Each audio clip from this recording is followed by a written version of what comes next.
కొన్ని రోజులుగా Hezbollah militant group లక్ష్యంగా ఇజ్రాయెల్ లెబనాన్ పై విరుచుకుపడుతుంది. ఇజ్రాయెల్ చేస్తున్న దాడుల్లో ఇప్పటికే హిజ్బుల్లా కీలక నేతలు ప్రాణాలు కోల్పోయారు. ఆ సంస్థకు చెందిన సైనిక స్థావరాలే టార్గెట్ గా ఐడిఎఫ్ దాడులు చేస్తూ 70% డ్రోన్లను ధ్వంసం చేసింది. అంతేకాక దాదాపు 80% రాకెట్లు, క్షిపణుల్ని పేల్చేయడంతో ప్రస్తుతం హిజ్బుల్లా కేవలం 20% శక్తితోనే పోరాటం చేస్తుంది. ఈ నేపథ్యంలో హిజ్బుల్లా కొత్త చీఫ్ కీలక ప్రకటన చేశారు. ఇజ్రాయెల్ తో సంధి కుదుర్చుకోవడానికి తాము సిద్ధంగా ఉన్నామంటూనే కొన్ని షరతులను విధించారు.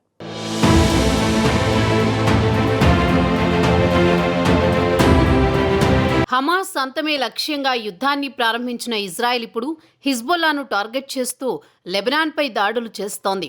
గత కొన్ని రోజులుగా ఐడిఎఫ్ దళాలు లెబనాన్పై భీకర దాడులు చేస్తూ హిజ్బుల్లా కమాండర్లతో పాటు ఆ సంస్థ చీఫ్ను మట్టుబెట్టింది. సెప్టెంబర్ మధ్య నుంచి దాడులను తీవ్రతరం చేస్తున్న లెబనాన్లోని హిజ్బుల్లా గ్రూపునకు చెందిన యూనిట్ 127ను భారీగా దెబ్బతీసినట్టు తెలిపింది. ఆ గ్రూపునకు చెందిన 70% డ్రోన్లను ధ్వంసం చేశామని ఐడిఎఫ్ తెలిపింది. ఆ డ్రోన్ యూనిట్ కమాండర్ 10% మంది ఆపరేటర్లను మట్టుబెట్టినట్టు తెలిపింది. ఉత్తర లిటానీ ప్రాంతంలో జరిగిన ఆపరేషన్లో 54 పొజిషన్లను కూడా దెబ్బతీశామని వెల్లడించింది.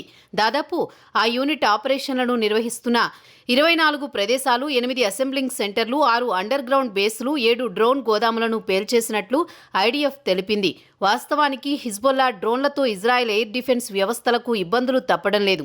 రాకెట్లతో పోలిస్తే వీటిని కూల్చివేసిన సందర్భాలు చాలా తక్కువగా ఉన్నాయి. ఫలితంగా ఇజ్రాయెల్ ఆస్తి, ప్రాణ నష్టాలకు డ్రోన్లే ప్రధాన కారణంగా నిలుస్తున్నాయి. మొత్తం 1300 డ్రోన్లను ప్రయోగించగా వాటిల్లో 231ని మాత్రమే కూల్చేశాయి. 90% రాకెట్లను కూల్చేసిన ఎయిర్ డిఫెన్స్ వ్యవస్థలు కేవలం 80% మాత్రమే యుఏవీలను అడ్డుకున్నాయి.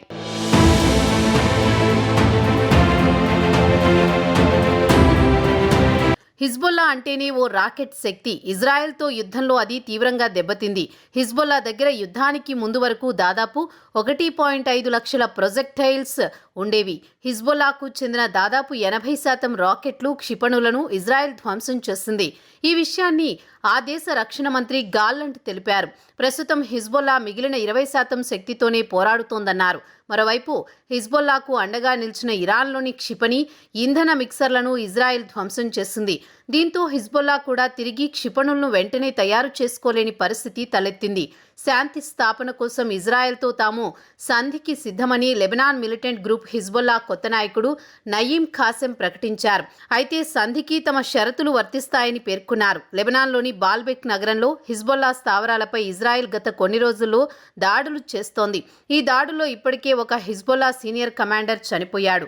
ఈ క్రమంలో నయీం ఖాసెం సంధి ప్రకటన చేయడం కీలకంగా మారింది.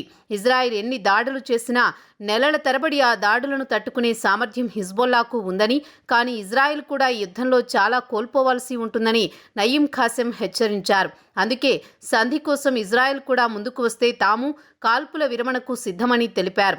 అయితే ఇజ్రాయెల్ యుద్ధం ఆపే దిశగా సరైన ప్రయత్నాలు చేయాలని, ఇరువైపులా ఆమోదయోగ్యంగా ఉండే షరతులుంటేనే సంధి కుదురుతుందని వెల్లడించారు. ఇజ్రాయెల్ సరిహద్దుల నుంచి హిజ్బుల్లా మిలిటెంట్లు వైదొలగాలని, వారి స్థానంలో లెబనాన్ సైనికులు ఉండాలని ఇజ్రాయెల్ కోరుతోంది. ఒకవేళ దాడి జరిగితే ఇజ్రాయెల్ తిరిగి దాడి చేస్తుందని షరతులు విధించింది.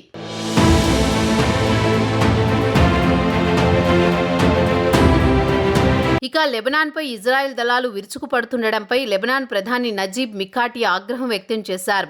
ఇజ్రాయెల్ దాడుల తీరు చూస్తుంటే సంధి ఒప్పందం కుదుర్చుకోవడానికి కాకుండా యుద్ధం తీవ్రతను పెంచేందుకే ప్రయత్నిస్తున్నట్లు ఉందన్నారు. అయితే నవంబర్ 5న అమెరికా ఎన్నికలు జరగడానికి ముందే ఇజ్రాయెల్ హిజ్బుల్లా యుద్ధంలో కాల్పుల విరమణ సాధ్యమవుతుందని అమెరికా రాయబారి ఆమోస్ హోచ్స్టెయిన్ చెప్పారన్నారు. లెబనాన్లోని వివిధ ప్రాంతాలపై ఇజ్రాయెల్ తన దురాక్రమణను విస్తరిస్తోందని, మొత్తం నగరాలను, గ్రామాలను ఖాళీ చేయాలని, ప్రజలపై తరచూ బెదిరింపులకు పాల్పడడం, బీరుట్కు దక్షిణంగా ఉన్న ప్రాంతాలను లక్ష్యంగా చేసుకోవడం వంటివన్నీ ఇజ్రాయెల్ తన శత్రువులను పూర్తిగా రూపుమాపడానికి చేస్తున్న పనులుగా తెలుస్తోందని మండిపడ్డారు. ఇజ్రాయెల్ దౌత్య ప్రవర్తన కాల్పుల విరమణను తిరస్కరించినట్లుగా ఉందని ఆయన అభిప్రాయపడ్డారు. లెబనాన్లో యుద్ధాన్ని ముగించే ఒప్పందం గురించి చర్చించడానికి ఇజ్రాయెల్ ప్రధానమంత్రి బెంజమిన్ నెతన్యాహు అమెరికా అధికారులతో సమావేశమైన ఒకరోజు అనంతరం నజీబ్ మికాటి ఈ వ్యాఖ్యలు చేశారు. ఇజ్రాయెల్ లెబనాన్పై దాడులు చేస్తుండటంతో తిరిగి టెల్-అవీవ్పై హిజ్బొల్లా దాడులను ఉధృతం చేసింది. ఈ క్రమంలోనే బీరుట్లోని దహియే ప్రాంతంలో జనావాసాలపై ఇజ్రాయెల్ వైమానిక దాడులకు దిగింది. పదుల సంఖ్యలో భవనాలను నేలమట్టం చేసింది. దీనిపై లెబనాన్ ప్రభుత్వం తీవ్ర ఆందోళన వ్యక్తం చేసింది.